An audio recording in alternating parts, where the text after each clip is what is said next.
വാസുദേവായ ഹരയേ പരമാത്മനെ പ്രണതക്ലേശനാശായ ഗോവിന്ദായ നമോ നമഃ. ശ്രീമദ് ഭാഗവതം ഏകാദശ സ്കന്ധം 31 അധ്യായം ശ്ലോകം 10 കഴിഞ്ഞ് നമ്മൾ ഇന്നലെ നിർത്തി. എന്താണ് ഭഗവാന്റെ ഈ ഭഗവാന്റെ ഈ അജ്ഞാതഗതി കണ്ടിട്ട് ബ്രഹ്മാവും ശിവനും അടക്കം ഉള്ള എല്ലാ ദേവന്മാരും അങ്ങയുടെ ഈ ദിവ്യഗതി അജ്ഞാതഗതി കണ്ടിട്ട് ആശ്ചര്യഭരിതരായിട്ട് ഭഗവാനെ തന്നെ സ്തുതിച്ചുകൊണ്ട് അവരവരുടെ സ്ഥാനങ്ങളിലേക്ക് മടങ്ങിപ്പോയി എന്നാണ് നമ്മൾ പറഞ്ഞത്. അപ്പോൾ കഴിഞ്ഞു ഭഗവാന്റെ ഇത് കഴിഞ്ഞു, സ്വധാമത്തേക്കുള്ള ഗമനം കഴിഞ്ഞു. ഇനി 11. രാജൻ പരസ്യ തനുഭൃജ്ജനനാപ്യയേഹ മായാവിഡംബനമവേഹി യഥാ നടസ്യ സൃഷ്ട്വാത്മനേദമനുവിശ്യ വിഹൃത്യ ചാന്തേ സംഹൃത്യ ചാത്മമഹിമോപരത സ ആസ്തേ. അപ്പം നമുക്ക് 11ൻ്റെ അർത്ഥം നോക്കാം. രാജൻ, ഹേ പരീക്ഷിത് മഹാരാജാവേ, പരസ്യ അതായത് എല്ലാറ്റിനും പരമകാരണമായ ഭഗവാന്റെ തനുഭൃജനാപ്യയേഹ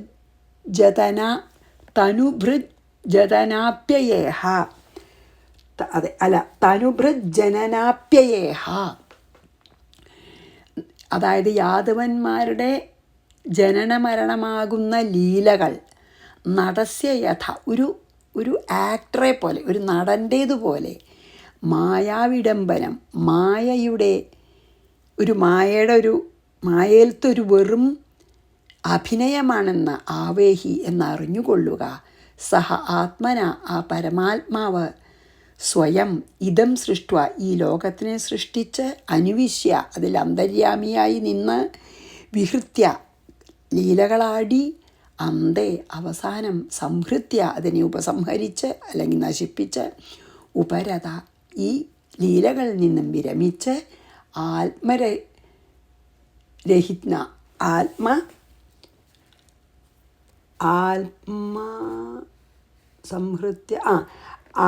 സൃഷ്ട്വാത്മനേദമനുവിശ്യ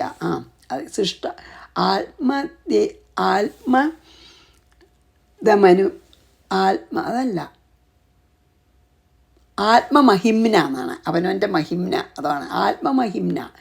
അതായത് ആത്മാനന്ദത്തോടു കൂടിയവനായി ആസ്തേ ഇരിക്കുന്നു. എന്താണ് ഇതിൽ പറയണച്ചാൽ, ഹേ പരീക്ഷിത് മഹാരാജാവേ,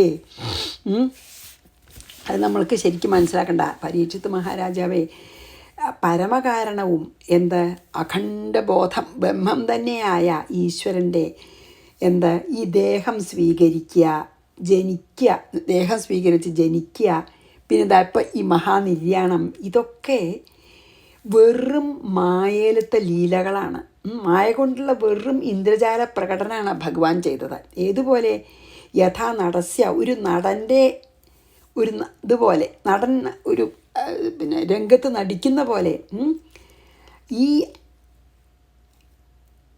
അദ്വൈത ശക്തിയായിട്ടുള്ള അവനവനെ തന്നെ മായയിലൂടെ ഇങ്ങനെ പല നാമരൂപങ്ങളായി കാണിച്ചിട്ട് അതിലൊക്കെ അന്തര്യാമിയായി നിന്ന് ഈ പ്രപഞ്ചലീലകൾ അവനവന് ഇഷ്ടമുള്ളത്ര സമയം ആടിയിട്ട് അത് കഴിഞ്ഞാൽ അതൊക്കെ അഴിച്ചു മാറ്റി ആ മായാബാലകനായിട്ടുള്ള ഭഗവാൻ ഇതാ ആത്മാരാമനായിട്ട് വർത്തിക്കുന്നു എന്നാണ് പറഞ്ഞത്. അതായത് ഈ ശ്ലോകം ശരിക്കും നമ്മൾ മനസ്സിലാക്കേണ്ടതാണ്. കാരണം അല്ലയോ പരീക്ഷിത്തെ, പരമകാരണവും ബ്രഹ്മം തന്നെയുമായ ഈശ്വരൻ്റെ ഈ ദേഹം ലഭിച്ചിട്ട് ജനനം, അത് കഴിഞ്ഞ് കുറേ ലീലകളാട്, അത് കഴിഞ്ഞ് മരണം, ഇതൊക്കെ മായ കൊണ്ടുള്ള വെറും ഇന്ദ്രജാല പ്രകടനമാണെന്ന് ധരിച്ചോളൂ.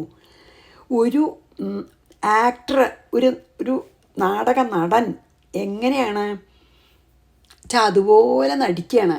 ഭഗവാൻ ഏകനും അദ്വൈതമായിട്ടുള്ള ബ്രഹ്മാണ്. ആ ബ്രഹ്മത്തിനെ മായ ഉപയോഗിച്ച് ഇങ്ങനെ പല നാമരൂപങ്ങളാക്കി കാണിച്ച് അതിലൊക്കെ അന്തര്യാമിയായി നിന്ന് പ്രകാശിച്ച് ഈ പ്രപഞ്ചലീലകൾ അവനവന് മതിയെന്ന് വരെ ആടിയിട്ട് കളി കഴിഞ്ഞ ഒടുവിൽ ഒരു നാടക നടൻ എങ്ങനെയാണ് വേഷം അഴിച്ച് മാറ്റിയിട്ട് സാധാരണ പോലെ അവനവൻ സന്തോഷമായിരിക്കണം, അതുപോലെ ഭഗവാൻ ലീലകളൊക്കെ ആടിക്കഴിഞ്ഞ് ഭഗവാന്റെ വേഷം അഴിച്ചു വെച്ച ആത്മാരാമനായി പരബ്രഹ്മം തന്നെയായി ആത്മാനുഭൂതിയിൽ വർത്തിച്ചുകൊണ്ടേയിരിക്കുന്നു എന്നാണ് പറഞ്ഞത്. അത് മനസ്സിലാക്കണം എന്ന് പറയുകയാണ്. അതായത് ഇതൊക്കെ നമ്മൾ കാണുന്നതൊക്കെ ഒരു വെറും ഇന്ദ്രജാലം ആണ്. അതായത് വേറെ ഇത് ശരിക്ക് ഒരു ഇന്ദ്രജാലം കാണിക്കുമ്പോൾ നമുക്ക് പിന്നെ തോന്നൂലോ, എന്തെങ്കിലും ഒരു മാജിക്ക് കാണിക്കുമ്പോൾ കുറച്ച് അപ്പോൾ ഉള്ളതാ തോന്നൂലോ, അതുപോലെ ഉള്ളൂ ഈ സൃഷ്ടി സംഹാരമൊക്കെ. ഒന്നും ഇവിടെ നടക്കണില്ല, അതൊക്കെ നടക്കണുണ്ടെന്ന് നമ്മളെ മായ കൊണ്ട് തോന്നിക്കുകയാണ്.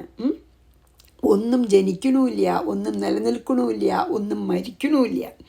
എന്നാൽ പിന്നെ ഇതൊക്കെ എന്താ വെച്ചാൽ ഒരു നടൻ വേഷം കെട്ടി കളിക്കും, അത് കഴിഞ്ഞാൽ വേഷം മാറ്റി ശരിക്കും അയാളെ എങ്ങനെയാ വെച്ചാൽ അങ്ങനെയാവില്ലേ, അതുപോലെ ഉള്ളൂ. ആ വേഷം കെട്ടി കളിക്കുന്ന സമയത്തും ശരിക്കും അയാൾ തന്നെയാണ്, വെറുതെ വേഷം കെട്ടുകയാണല്ലോ. ആ കഥാപാത്രവും ആ കഥാപാത്രത്തിൻ്റെ ചെയ്യാനുള്ള കാര്യങ്ങളൊക്കെ വെറും കഥയാണല്ലോ. വെറുതെ നമ്മൾ അയാളെ ഇപ്പോൾ ഒരു ധർമ്മക്കാരനായിട്ട് ആക്ട് ചെയ്യിച്ച ധർമ്മക്കാരനായിട്ട് നമ്മൾ കുറച്ച് നേരം കാണുന്നു, അത്രയല്ലേ ഉള്ളൂ. വേഷം അയച്ചു വെച്ചാൽ അയാൾ ധർമ്മക്കാരനല്ല. അപ്പോൾ ഈ പ്രപഞ്ച നാടകത്തിലത്തെ ആരാണ് നടൻ? ഈ പരബ്രഹ്മം തന്നെ പല പല നാമരൂപങ്ങളിൽ പ്രത്യക്ഷപ്പെടുകയാണ്. അപ്പോൾ നമ്മൾ ശരിക്കും പറയാച്ചാൽ ആ നിർവികാരവും പിന്നെ എന്താ പറയുക നിർഗുണവും ആയിട്ടുള്ള ബ്രഹ്മത്തിൽ യഥാർത്ഥത്തിൽ ഒന്നും ഉണ്ടാവുകയെ സ്ഥിതി ചെയ്യേ ഇല്ലാതാവുകയൊന്നും ചെയ്യണില്ല. പിന്നെ എന്താണ്? മായാശക്തി കൊണ്ട് പലവിധ നാമരൂപങ്ങൾ കൊണ്ട് നമുക്ക് തോന്നലാണത്. അതായത് ഒരു ആളെ ഒരു ധർമ്മക്കാരനായിട്ട് കെട്ടുമ്പോൾ നമുക്ക് ധർമ്മക്കാരനാ തോന്നൂലോ ആ സമയത്ത്. അതുപോലെയാണ് ഏറ്റവും ചെറിയ ജീവി തൊട്ട് ബ്രഹ്മാവ് വരെയുള്ള എല്ലാവരും കഥാപാത്രങ്ങളാണ് ഇവിടുത്തെ, വെറും ആക്ടേഴ്സാണ്. അതിലൊക്കെ ഉള്ളത് ആരാണ്? ആ ബോധമായിട്ട് വർത്തിക്കണം, അഖണ്ഡ ബോധരൂപമായിട്ടുള്ള ആ ബ്രഹ്മം വർത്തിക്കുന്നുണ്ട് എല്ലാറ്റിലും. അപ്പോൾ ഈ നാമരൂപ വേഷങ്ങളൊക്കെ എല്ലാവരും അഴിച്ചു മാറ്റുമ്പോൾ ആ അഖണ്ഡ ബോധരൂപമായിട്ടുള്ള ബ്രഹ്മം മാത്രമേ ബാക്കിയുള്ളൂ. ഭഗവാൻ വസുദേവരെയും ദേവികയുടെയും മകനായി ജനിച്ചു, നന്ദഗോപരുടെ വളർത്തുപുത്രനായി പല പല പല പല ലീലകളാടി. എന്നിട്ട് പിന്നെ എന്താ? ആ വേഷം അഴിച്ചു വെച്ച് പരബ്രഹ്മം തന്നെയായി. ആരും ജനിച്ചിട്ടുമില്ല, ജീവിച്ചിട്ടുമില്ല, മരിച്ചിട്ടുമില്ല. നമ്മളാരും ജനിക്കുന്നുമില്ല, ജീവിക്കണമില്ല, മരിക്കണമില്ല എന്ന് വെറും മായയിലത്തെ തോന്നലാണെന്ന്. അതാണ് ഈ ഒരു ശ്ലോകം വളരെ അർത്ഥവത്താണ്. അതിൻ്റെ അർത്ഥം മനസ്സിലായാൽ നമുക്കിനി ഒന്നും മനസ്സിലാക്കാനില്ല വേറെ, അല്ലെങ്കിൽ അതിൻ്റെ അർത്ഥം ഉൾക്കൊണ്ടാൽ നമുക്ക് വേറെ മനസ്സിലാക്കാനില്ല. അതായത് എന്താ വെച്ചാൽ ഇതൊക്കെ ഭഗവാന്റെ വെറും യോഗമായ വിലാസമാണെന്ന് അങ്ങ് മനസ്സിലാക്കണം. അവതാരങ്ങളല്ല, ഈ ജഗത്തിൻ്റെ സൃഷ്ടി സംഹാരങ്ങളും യോഗമായ വിലാസമാണ്. ഈ ബ്രഹ്മാണ്ടത്തിനെ സൃഷ്ടിച്ച് അതിൽ അന്തര്യാമിയായി പ്രവേശിച്ച് വിരാട് പുരുഷൻ്റെയൊക്കെ അവസാനം സംഹരിച്ച് പരബ്രഹ്മം തന്നെയായിട്ട് നിൽക്കണു. വെറും ലീലയാണ് എന്ന് മനസ്സിലാക്കണേന്ന് പറയണം കേട്ടോ. ഇനി രാജൻ പരസ്യ തദനു ഭൃജനനാപ്യേഹ മായാവിഡംബനമവേഹി യഥാ നടസ്യ സൃഷ്ട്വാത്മനേദമനുമിഷ്യ വിഹൃത്യ ചാന്തേ സംഹൃത്യ ചാത്മമഹിമോപരത സ ആസ്തേ. എന്നിട്ട് പിന്നെ ഇതാ എല്ലാം കഴിഞ്ഞപ്പോൾ ആ ആത്മാരാമനായിട്ട് പരബ്രഹ്മത്തിൽ അല്ലെങ്കിൽ തുരീയാവസ്ഥയിൽ വർത്തിക്കണം.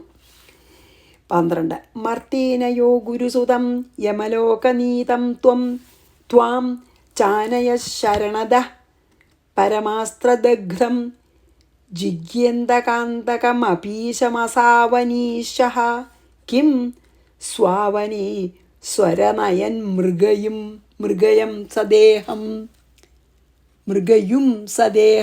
എന്താണ്? ഏതൊരു ഭഗവാൻ യമലോകനീതം, യമനാൽ തൻ്റെ ലോകത്തിലേക്ക് കൊണ്ടുചെല്ലപ്പെട്ട ഗുരുസുതം, അല്ലെങ്കിൽ ആലോചിച്ച് നോക്കൂ, പറയണ പരീക്ഷത്തിനോടെ മരിച്ചുപോയ ഗുരുപുത്രനെ മർത്തേന ആ മനുഷ്യ ശരീരത്തോടു കൂടി തന്നെ ആനയത് തിരിച്ചു കൊണ്ടുവന്നില്ലേ ഭഗവാൻ ഇല്ലേ. പിന്നെ ഭഗവാന്റെ ഗുരുവിന് എന്താ ദക്ഷിണ വേണ്ട ചോദിച്ചപ്പോൾ സാന്ദീപനി മഹർഷിയുടെ പഠിപ്പ് കഴിഞ്ഞിട്ട് എന്താ ദക്ഷിണ വേണ്ട ചോദിച്ചപ്പോൾ എന്താ പറഞ്ഞത്? മരിച്ചുപോയ പുത്രനെ തിരിച്ചു കൊണ്ടുവരണമെന്ന്. തിരിച്ചു കൊടുന്നില്ലേ? എന്നിട്ടാണല്ലോ പാഞ്ചജന്യം ശംഖൊക്കെ, പഞ്ചജനൻ എന്ന് പറഞ്ഞിട്ട് അസുരനാണ് കൊണ്ടുപോയത്. പഞ്ചജനനെ കൊന്നിട്ട് ശംഖിൻ്റെ ഉള്ളിലുള്ള അസുരനാണ്, അയാളെ കൊന്ന് ആണല്ലോ പാഞ്ചജന്യം ഉണ്ടായത്. അപ്പോൾ അങ്ങനെ ഗുരുവിൻ്റെ പുത്രനെ, മരിച്ചുപോയ പുത്രനെ തിരിച്ചു കൊണ്ടുവന്നതല്ലേ ഭഗവാൻ. തിരിച്ചു കൊണ്ടുവന്നുവോ?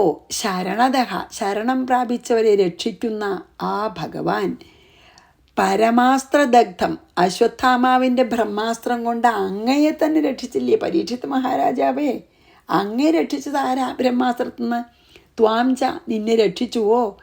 അന്തകാന്തകം, കാലൻ്റെ കാലനാണ് ഭഗവാൻ എന്ന്. അന്തകൻ്റെ അന്തകനാണ്, അന്തകൻ്റെ കാലൻ, അന്തകൻ്റെ കാലനാണ്, കാലൻ്റെ കാലൻ.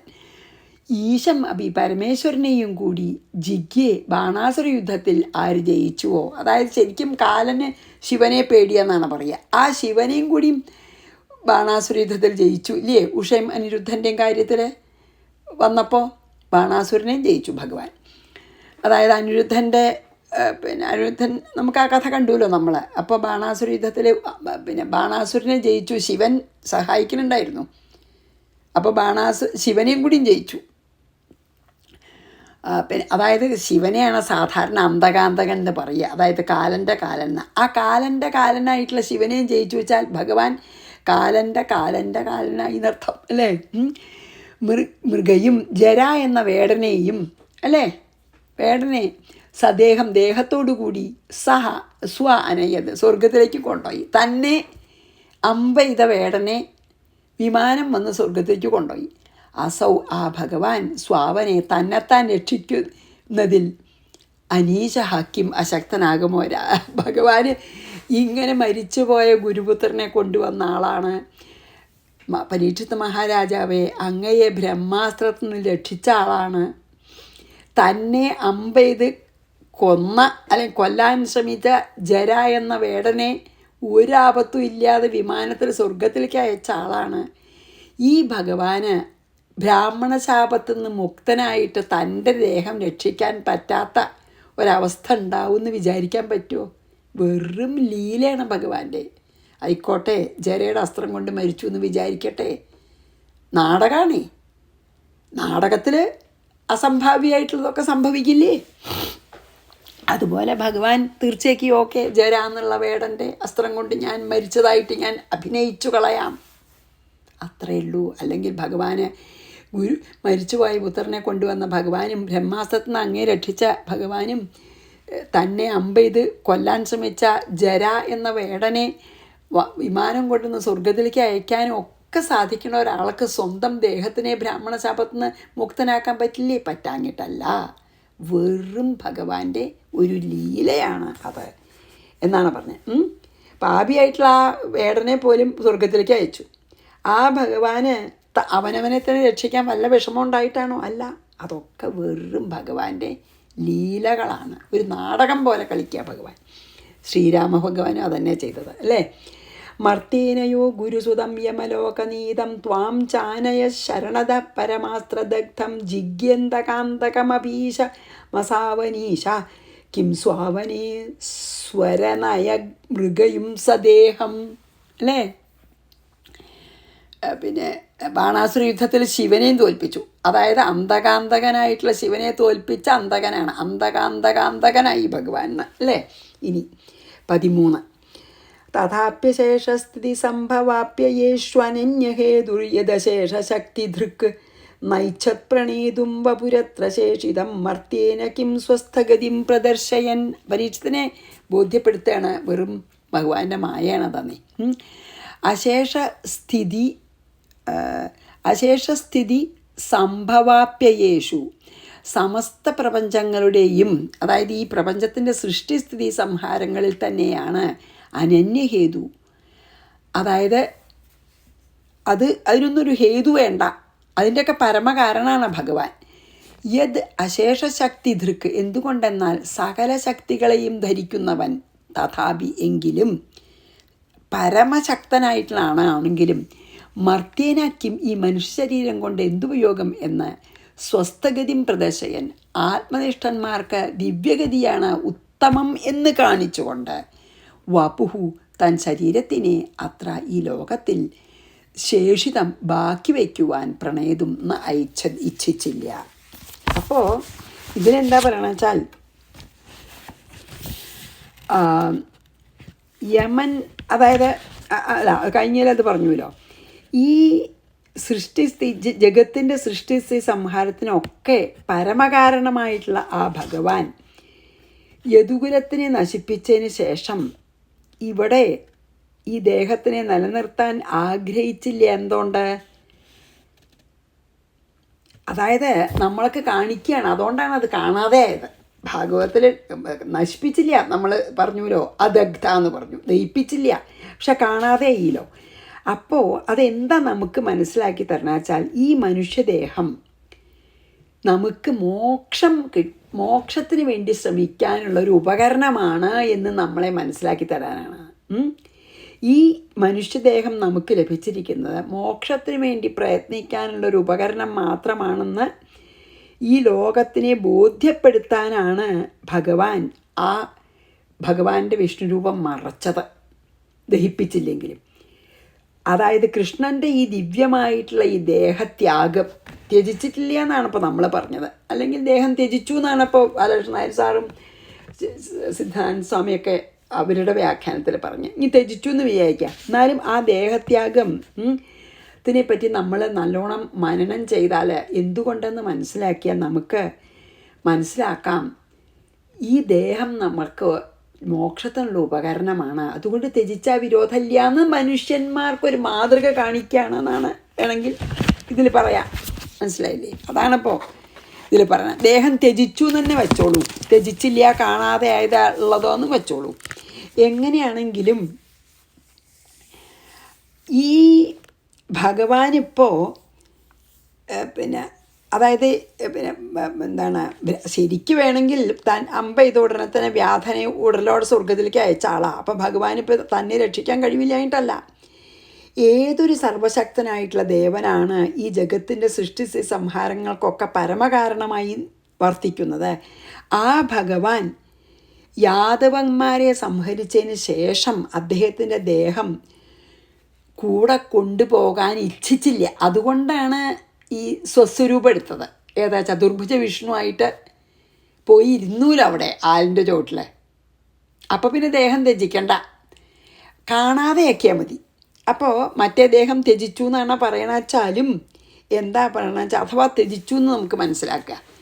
ത്യജിച്ചെങ്കിൽ പോലും അദ്ദേഹം അത് എന്തിനാ ചെയ്തത് വെച്ചാൽ, ഈ ലോകത്തിൽ നമുക്ക് ഈ ദേഹം മോക്ഷത്തിനുള്ള ഉപകരണമാണ്. അല്ലെങ്കിൽ അവനോൻ ഇച്ഛിച്ചിട്ട് എങ്ങനെയാണ് നമുക്ക് നമ്മുടെ സ്വസ്വരൂപത്തിലേക്ക് നമ്മളെ സാക്ഷാത്കാരം കിട്ടുക എന്ന് ലോകത്തിന് കാണിച്ചു കൊടുക്കാനാണ് ഭഗവാൻ. അതായത് ഭഗവാന്റെ സ്വസ്വരൂപം എനിക്ക് വളരെ ഇഷ്ടമായി. എന്തറിയോ, ഭഗവാന്റെ സ്വസ്വരൂപം ഞാൻ മനസ്സിലാക്കിയത് കേട്ടോ. ഭഗവാന്റെ സ്വസ്വരൂപം ചതുർഭുജ വിഷ്ണുവാണെന്ന് വിചാരിച്ചോളൂ, അല്ലെങ്കിൽ നിർഗുണനായിട്ടുള്ള പരബ്രഹ്മാണെന്ന് വിചാരിച്ചോളൂ. അതിനും അപ്പുറത്തൊക്കെ വൈകുണ്ഠത്തിലത്തെ ആണെങ്കിൽ വൈകുണ്ഠത്തിലത്തെ വിഷ്ണു കൃഷ്ണരൂപം എടുത്ത് വന്നു എന്നാണല്ലോ നമ്മൾ ഇതുവരെ പറഞ്ഞത്. അപ്പോൾ നമുക്ക് വിചാരിക്കുക ഭഗവാന്റെ സ്വസ്വരൂപം വൈകുണ്ഠത്തിലത്തെ ചതുർഭുജ വിഷ്ണുവാണെന്ന് വിചാരിച്ചോളൂ. ഭഗവാൻ ഇപ്പം എന്താ നമുക്ക് കാണിച്ചു തന്നത്? ഭഗവാൻ എടുത്ത ഈ കൃഷ്ണജന്മം ഭഗവാൻ ത്യജിച്ചിട്ട് സ്വസ്വരൂപം അങ്ങോട്ട് എടുത്തു. അതേപോലെ നമുക്ക് നമ്മുടെ സ്വസ്വരൂപം എന്താ? ഭഗവാൻ, അല്ലെങ്കിൽ നമ്മുടെ ഉള്ളിലുള്ള പരമാത്മ ചൈതന്യം, ആ പരമാത്മാവ്. അപ്പം നമുക്ക് കാണിച്ചു തരികയാണ് നമ്മുടെ ഈ ദേഹം ഉപയോഗിച്ച്, ഉപകരണമായി ഉപയോഗിച്ച് നമുക്കും സ്വസ്വരൂപം നേടാൻ സാധിക്കും എന്ന് കാണിക്കാനാണ് തൻ്റെ കൃഷ്ണശരീരം ത്യജിച്ചതെന്ന് പറയുകയാണ്. ഭഗവാൻ തൻ്റെ കൃഷ്ണശരീരം ത്യജിച്ച്, അല്ലെങ്കിൽ കാണാതെ ആക്കി എന്ന് പറഞ്ഞോളൂ, എങ്ങനെയായാലും ഇപ്പം അദഗ്ധ എന്ന് പറഞ്ഞല്ലോ. അപ്പോൾ ഭഗവാൻ തൻ്റെ കൃഷ്ണശരീരം മറച്ച് തൻ്റെ സ്വസ്വരൂപം പ്രാപിച്ചതുപോലെ നമുക്ക് കിട്ടിയ ഈ ശരീരം ഉപയോഗിച്ച് നമുക്കും നമ്മുടെ സ്വസ്വരൂപമായിട്ടുള്ള ബ്രഹ്മത്തിനെ, അഖണ്ഡബോധരൂപത്തിനെ പ്രാപിക്കാമെന്ന് കാണിക്കാനാണെന്ന്. അതാണ് ഇപ്പം ഈ ശ്ലോകത്തിൽ പറഞ്ഞത്. അത് വളരെ ഒരു നല്ല ഇതായിട്ട് എനിക്ക് തോന്നുന്നുണ്ട്. അതായത് നമുക്ക് ഒരു പാഠം, ഒരു മാതൃക കാണിച്ചതാണ് ഭഗവാൻ. ഭഗവാന്റെ ഈ ജന്മം, ശരീരം എടുത്തുല്ലോ ഭഗവാൻ കൃഷ്ണനായിട്ട്. ആ കൃഷ്ണൻ്റെ ശരീരം ഭഗവാൻ മറയ്ക്കേ അല്ലെങ്കിൽ ത്യജിക്കേ ചെയ്തിട്ട് സ്വസ്വരൂപം പ്രാപിച്ചു. അത് കാണിച്ചു തരികയാണ് നമുക്ക് എങ്ങനെ നമുക്ക് ലഭിച്ച ഈ മനുഷ്യ ശരീരം ഉപയോഗിച്ച് അതിനെ ഉപകരണമാക്കി നമുക്കും മോക്ഷമടയാം, അല്ലെങ്കിൽ ആത്മസാക്ഷാത്കാരം നമുക്ക് അടയാം. നമ്മുടെ ഈ ദേഹം ത്യജിച്ച് നമുക്ക് നമ്മുടെ അന്തര്യാമിയായിട്ടുള്ള ആ അഖണ്ഡ ബോധരൂപമായി തീരാം നമുക്കും ദേഹം ത്യജിക്കെന്ന് കാണിക്കാനാണ് ഭഗവാൻ ദേഹത്തിനെ മറച്ചതോ ത്യജിച്ചതോ എന്നാണ് ഇതിൽ പറയണത് കേട്ടോ. 13 വളരെ നല്ലൊരു ഇതായിട്ട് എനിക്ക് തോന്നുകയാണ്. അത് നമ്മൾ മനസ്സിലാക്കണം. എന്താ വെച്ചാൽ നമ്മുടെ ഒരു മോക്ഷ സാധനമാണ് ദേഹം എന്ന്. നമുക്കും ഈ ഭഗവാൻ പറഞ്ഞ ലീലകളൊക്കെ ആടി നമുക്കും ഈ ദേഹം കൊണ്ട് ആ അഖണ്ഡബോധരൂപമായിട്ടുള്ള ബ്രഹ്മത്തിനെ പ്രാപിക്കാൻ ഭഗവാൻ അതാണ് ചെയ്തതെന്ന് പറയുകയാണ്. തഥാപ്യശേഷസ്ഥിതി സംഭവാപ്യേഷ്വനന്യഹേതുര്യദശേഷശക്തിധൃക് നൈച്ഛത് പ്രണേതും വപുരത്ര ശേഷിതം മർത്തേന കിം സ്വസ്ഥഗതിം പ്രദർശയൻ. അതുകൊണ്ടാണ് ഭഗവാൻ ആ ദേഹത്തിനെ കാണിക്കാതെ അല്ലെങ്കിൽ അതിനെ ത്യജിച്ചു പോയത് നമുക്കൊരു മാതൃകയായിട്ട് എന്നാണ് പറഞ്ഞത്. അതുകൊണ്ടാണ് ഈ ശരീരത്തെ സ്ഥിരമാക്കി വയ്ക്കാൻ അദ്ദേഹം ആഗ്രഹിക്കാത്തത്. അതായത് അപ്പോൾ നമ്മളും അതുപോലെ യോഗസിദ്ധി കൊണ്ട് ഈ ദേഹത്തിനെ ത്യജിച്ച് നമുക്കും ആത്മാവിനായിട്ട് ആത്മൈക്യം ഉണ്ടാവാം എന്ന് കാണിക്കാനാണെന്ന്.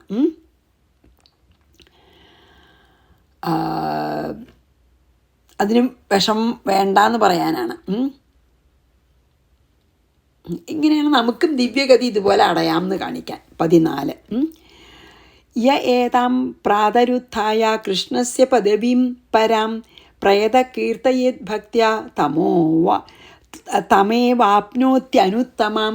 ഇനിയിപ്പോൾ ഏതൊരുത്തൻ പ്രാത ഉത്ഥായ രാവിലെ എഴുന്നേറ്റ് പ്രേത വളരെ പരിശുദ്ധനായി ഭക്തിയോടെ കൃഷ്ണസ്യ ശ്രീകൃഷ്ണ ഭഗവാന്റെ ഏതാം പരാം പദവി, ഈ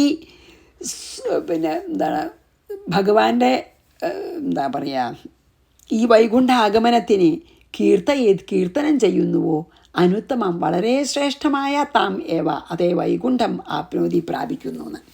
ഇനിയിപ്പോൾ ഫലശ്രുതിയാണ് പറയുന്നത്. എന്താ അറിയോ, ഏതൊരാളാണ്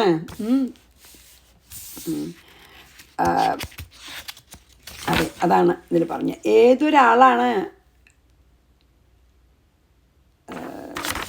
ഏതാളാണ് ഇങ്ങനെ ഈ ഭഗവാന്റെ ഈ സ്വർഗാരോഹണം ഭക്തിയോടും ശ്രദ്ധയോടും കൂടി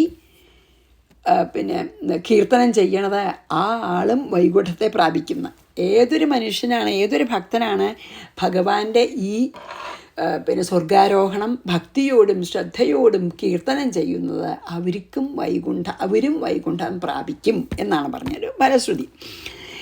ഏതാം പ്രാതരുത്ഥായ കൃഷ്ണസ്യ പദവീം പരാം പ്രേത കീർത്തയേത് ഭക്ത്യാ താമേവാപ്നോത്യനുത്തമം.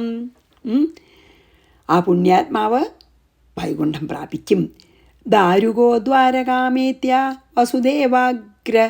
വസുദേവോഗ്രസേനയോ പതിത്വാ ചരണാവസ്രൈർന്യഷിഞ്ചത് കൃഷ്ണവിച്യുതഃ. ഇനി ദാരുകനോട് പറയാൻ പറഞ്ഞല്ലോ, ദാരുകൻ എന്താ ചെയ്തതെന്ന് പറയണം 15. ഹേ നൃപ, ഹേ പരീക്ഷിത് മഹാരാജാവേ, വിച്യുതഃ ദാരുക, കൃഷ്ണനെ വിട്ടുപിരിഞ്ഞ ആ ദാരുകൻ, വിച്യുത എന്ന് പറഞ്ഞ പാവം കൃഷ്ണനെ വിരഹം അനുഭവിക്കുന്ന ആ ദാരുകൻ ദ്വാരകാം ഏത്യ, ദ്വാരകയിൽ ചെന്ന്, അതായത് ദാരുകൻ കൃഷ്ണൻ്റെ സാരഥി, ദ്വാരകയിൽ ചെന്ന് വസുദേവോഗ്രസേനയോഹോ, വസുദേവരോടും ഉഗ്രസേനോടും, ഉഗ്രസേനാണല്ലോ രാജാവ്, പാദങ്ങളിൽ പതിത്വ വീണ് നമസ്കരിച്ച് അശ്രൈഹി കണ്ണീരിനാൽ ന്യഷിഞ്ചത്. പറയാൻ തന്നെ വയ്യ ആദ്യം അല്ലേ. ദാരുകൻ ഇവിടുന്ന് നേരെ പോയിട്ട് ദ്വാരക ചെന്ന് വസുദേവരെയും ഉഗ്രസേനരെയൊക്കെ പാദങ്ങളിൽ വീണ് നമസ്കരിച്ച് അവരുടെ പാദങ്ങൾ കണ്ണീരുകൊണ്ട് കഴുകി ദുഃഖമായിട്ട്. ദാരുകോ ദ്വാരകാമേത്യ വാസുദേവോഗ്രസേനയോ പതിത്വാ ചരണാവസ്രൈർനിഷിഞ്ചത് കൃഷ്ണവിച്യുത. 16 കൂടി വായിച്ച് നിർത്താട്ടോ നമുക്ക്. കഥയാമാസനിധനം വൃഷ്ണിനാം കൃഷ്ണശോ നൃപ തശ്രുത്വോദ്വിഗ്നഹൃദയാ ജനാഹ ശോകവിമൂർച്ഛിതാഹ. അത്ഭുതമല്ലല്ലോ, എന്താ പറയണത്? പിന്നെ 16 വൃഷ്ണികളുടെ നിധനം, മരണം, കൃഷ്ണശ ഒന്നുവിടാതെ കഥയാമാസ ഒക്കെ പറഞ്ഞു കൊടുത്തു ദാരുകനെ എങ്ങനെയുണ്ടായതെന്നൊക്കെ. അവർ തമ്മിൽ തല്ലി മരിച്ചതും ബലരാമൻ ആദ്യം പോയതും പിന്നെ കൃഷ്ണൻ പോയതും പിന്നെ ആ ദാരുകൻ്റെ രഥം പോയതും തശ്രുത്വ അത് കേട്ട ഉഗ്നിഗ്ധഹൃദയന്മാർ ഭയങ്കര ദുഃഖിച്ചവരായിട്ട് ശോകവിമൂർച്ഛിതാഹ ശോകം കൊണ്ട് മൂർച്ഛിച്ചവരായി, ബോധം കെട്ട് വീണു അവരൊക്കെ. ദുഃഖം കൊണ്ട് വീണവരും കൃഷ്ണവിശ്ലേഷ